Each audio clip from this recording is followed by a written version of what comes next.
जगभरात युद्धाची धामधूम सुरू असताना महाराष्ट्राच्या राजकारणात पुन्हा एकदा ऑपरेशन टायगरची चर्चा सुरू झाली आहे आणि त्याला निमित्त ठरलाय उपमुख्यमंत्री एकनाथ शिंदेचा कालचा दिल्ली दौरा। एकनाथ शिंदेंनी आपल्या दौऱ्यात पंतप्रधान नरेंद्र मोदींची भेट घेतली आहे। शिंदेंच्या दिल्ली दौऱ्यानंतर माहिती तंत्रज्ञान मंत्री आशिष शेलार यांनी दिल्ली गाठली आहे। शिंदेंचे शिलेदार उदय सामंत आणि राहुल शेवाळे यांनी दिल्लीचा दौरा केलाय। त्यातच भाजपच्या केंद्रीय समितीच्या बैठकीसाठी मुख्यमंत्री देवेंद्र फडणवीसही दिल्लीला जाणार आहेत। या सर्व घडामोडींमुळे ऑपरेशन टायगरच्या कुजबुजीला चांगलीच हवा मिळते। पण ऑपरेशन टायगर हे ठाकरेंच्या शिवसेनेसाठी नाहीये तर काँग्रेससाठी असल्याचे संकेत स्वतः मंत्री उदय सामंत यांनी दिले आहेत।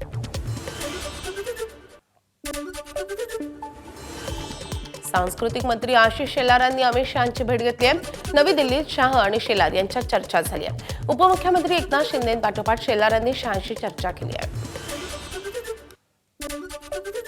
सांगलीत मिशन लोटसला चकवा देत जिल्हा परिषदेवर महाविकास आघाडीनं सत्ता स्थापन केली आहे। सांगली जिल्हा परिषद अध्यक्षपदही शरद पवारांच्या राष्ट्रवादीच्या संगीता पाटील यांना मिळालेलं आहे तर उपाध्यक्षपदी विश्वजित कदमांचे भाचे ऋषिकेश लाड यांची वर्णी लागली आहे। निवड प्रक्रियेवेळी शिवसेनेचे 2 सदस्य सभागृहात गैरहजर होते तर राष्ट्रवादीच्या 2 सदस्यांनी भाजपला पाठिंबा दिला होता।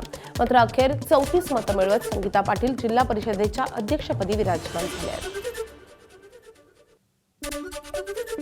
सांगली जिल्हा परिषदेवर महाविकास आघाडीनं सत्ता स्थापन केली आहे। जिल्हा परिषदेच्या उपाध्यक्षपदी ऋषिकेश लाड यांची निवड होताच वडील महेंद्र लाड आणि मामा विश्वजित कदम यांनी सभागृहात एकच जल्लोष केलाय।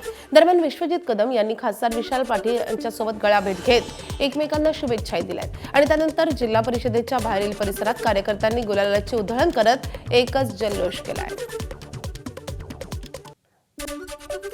परभणी जिल्हा परिषदेमध्ये भाजपच्या लता वाकडे या अध्यक्षपदी विराजमान झाल्या तर राष्ट्रवादीचे श्रीकांत विटेकर यांची उपाध्यक्षपदी बिनविरोध निवड झाली आहे। या दोघांच्या निवडीनंतर पालकमंत्री मेघना बोर्डीकर यांच्या कार्यालयामध्ये सत्कार झालाय। परभणी जिल्हा परिषदेत सत्ता स्थापन करण्याचा निर्णय मुख्यमंत्री आणि दोन्ही उपमुख्यमंत्र्यांनी घेतला असल्याचं पालकमंत्री मेघना बोर्डीकर यांनी म्हटलंय।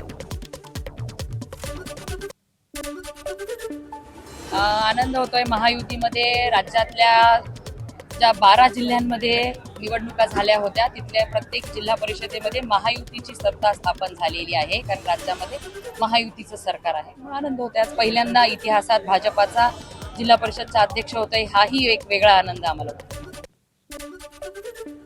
छत्रपती संभाजीनगर जिल्हा परिषद निवडणुकीत भाजपच्या भूमिकेनं महायुतीत मिठाचा खडा पडण्याची चिन्ह आहेत।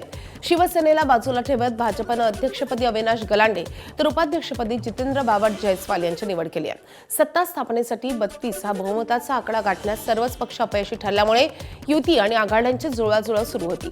शिवसेना आणि भाजपकडे समसमान नगरसेवकांची संख्या होती। असं असतानाही भाजपनं शिवसेनेला सत्तेपासून दूर ठेवण्यासाठी ठाकरेंची शिवसेना आणि राष्ट्रवादीसोबत पडद्यामागे आघाडी केली आहे आणि त्यामुळे शिवसेनेने अध्यक्ष उपाध्यक्ष पदाच्या मतदानावर बहिष्कार टाकलाय। कुणाचाही अर्ज न आल्यानं आता भाजपचा अध्यक्ष आणि उपाध्यक्ष होणार आहे।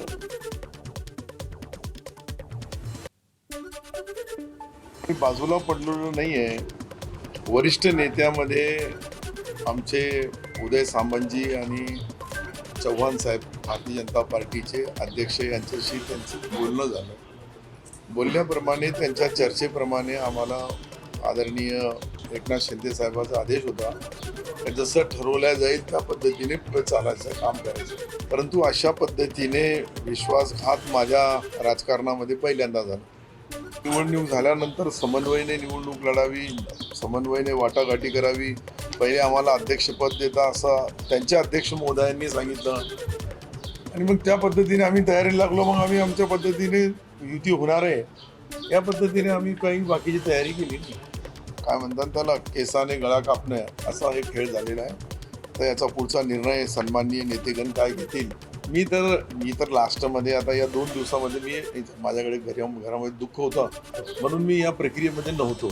आम्ही कुठलाही विश्वासघात केला नाही। आम्ही सकाळपर्यंत त्यांची वाट बघत होतो। त्यांनी येऊन उपाध्यक्षाचं पदाचं आम्हाला सांगितलं असतं तर आम्ही नक्कीच त्यांचा राज्याचे परिणाम राज्याच्या राजकारणावर पडतील ही शिवसेना आहे अशा पद्धतीने अब्दुल सत्तारना म्हणा तुमचं मतदारसंघ सांभाळा। 50% आम्ही तिकडे भाजप आलेली आहे त्याच्यामुळे त्यांनी आम्हाला तुमच्या मुलाला करायचं म्हणून तुम्ही हे सगळं केलं। तुमच्या मुलाला अध्यक्ष करायचं म्हणून तुम्ही हे युती तोडायचा प्रयत्न केला। तुम्ही उभाटाच्या लोकांना उचलून नेलं। जिल्हा परिषद अध्यक्षाच्या निवडणुकीसाठी मंत्री अतुल सावेंनी प्रहारच्या एका सदस्याला मतदानासाठी 30 कोटी रुपयांचं काम दिलंय. आमच्या सदस्यांना 2 ते 3 कोटींची ऑफर दिल्याचा आरोप ठाकरेंच्या शिवसेनेचे नेते अंबादास दानवेंनी केलाय. तर अतुल सावेंनी त्यांना प्रत्युत्तर दिलंय.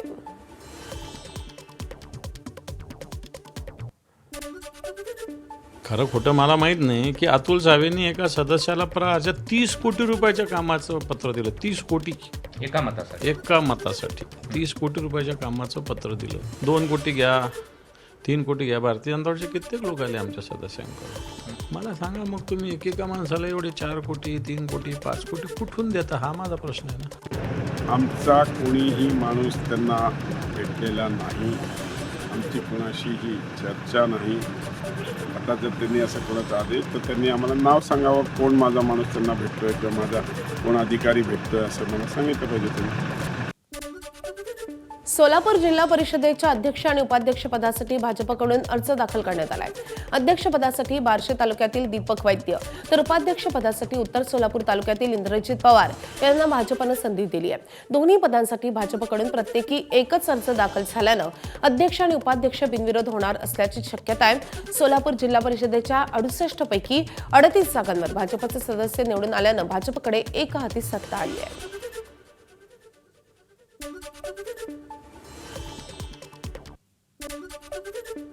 आज भारतीय जनता पार्टीनं माझ्यावर पूर्ण विश्वास देऊन अध्यक्षपदाची निवड केली.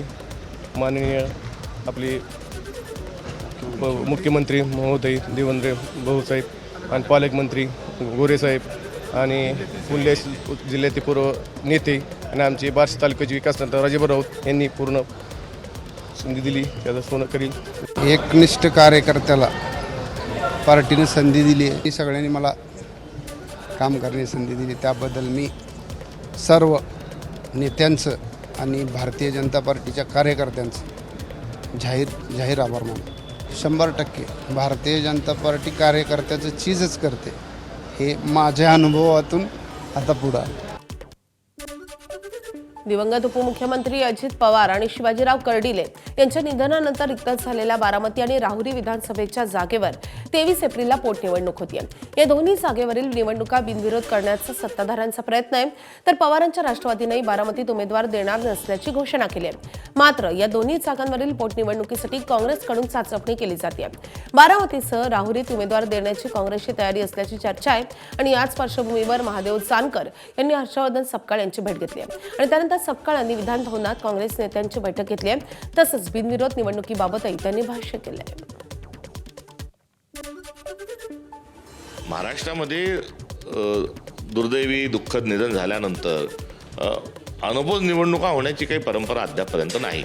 अपवादाने काही ठिकाणी अनुभव जरूर झाले असतील, मात्र सर्वसाधारणपणे राजकीय पक्ष राजकीय भूमिका ही घेऊनच निवडणुका पोटनिवडणुका होत आलेल्या आहेत. त्यामुळे यावेळेस जरी पोटनिवडणुका जर झाल्या तर त्यामध्ये चुकीचं आणि वावगं काही नाही. व्हायची प्रथा महाराष्ट्रात नाही असं तुम्ही स्वतः म्हणताय. मग या दोन्ही निवडणुकीमध्ये कोणता फॉर्म्युला किंवा काय तुमची भूमिका आहे? भूमिकेच्या संदर्भात आपल्याला सांगितलं की ही जागा शरद पवार साहेबांच्या राष्ट्रवादीकडे आहे. ते त्या संदर्भात त्यांच्याशी चर्चा केल्यानंतरच या संदर्भामध्ये बोलणं उचित ठरेल. नंदुरबार जिल्ह्याच्या पालकमंत्री पदाबाबत अखेर निर्णय जाहीर झालाय. गेल्या 3 महिन्यांपासून रिक्त असलेल्या या पदावर राज्याचे वैद्यकीय शिक्षण मंत्री हसन मुश्रीफ यांची नियुक्ती झाली आहे. नंदुरबार जिल्ह्याचे पालकमंत्रीपद राष्ट्रवादी काँग्रेसच्या वाट्याला गेलं होतं. जिल्ह्याचे पालकमंत्री पदाची जबाबदारी तत्कालीन क्रीडा मंत्री माणिकराव कोकाटे यांच्याकडे देण्यात आली होती. मात्र नाशिक न्यायालयानं त्यांना सुनावलेल्या शिक्षेनंतर त्यांचं मंत्रिपद गेल्यानंतर नंदुरबार जिल्ह्याचं पालकमंत्रीपद गेल्या 3 महिन्यांपासून रिक्त होतं. अखेर नंदुरबार जिल्ह्याचे पालकमंत्रीपद भाजपला मिळावं म्हणून भाजपच्या नेत्यांनी मोठी राजकीय ताकद लावली होती. मात्र सरते शेवटी नंदुरबारचे पालकमंत्रीपद हे राष्ट्रवादीकडे कायम राहिलंय. चंद्रशेखर बावनकुळे यांच्या महसूल खात्यातील भोंगळ कारभार आता उघड झालाय. या संदर्भात मंत्री बावनकुळेंनी स्वतः विधान परिषदेत कबुली दिली आहे. महसूल विभागाच्या कलम 155 अंतर्गत अधिकाऱ्यांनी 1 ते 1.5 लाख शेतकऱ्यांची फसवणूक झाल्याची माहिती देण्यात आली आहे. आतापर्यंतच्या इतिहासात महसूल खात्यात झालेला हा सगळ्यात मोठा घोटाळा असल्याचं देखील मंत्री बावनकुळे यांनी कबूल केलंय. मात्र सभागृह संपायच्या आत दोषींवर कारवाई करण्याचं आश्वासनही त्यांनी दिलंय. परब साहेब मी आपल्याला मान्यच केलाय. असं बरोबर नाही. मान्यच केलाय. मी सभागृह संपण्यापूर्वी या सभागृहात कारवाई घोषित करेल. मला थोडा 2-3 दिवस वेळ द्या, कुठेही लाकुणा कारवाईचा राहू नये.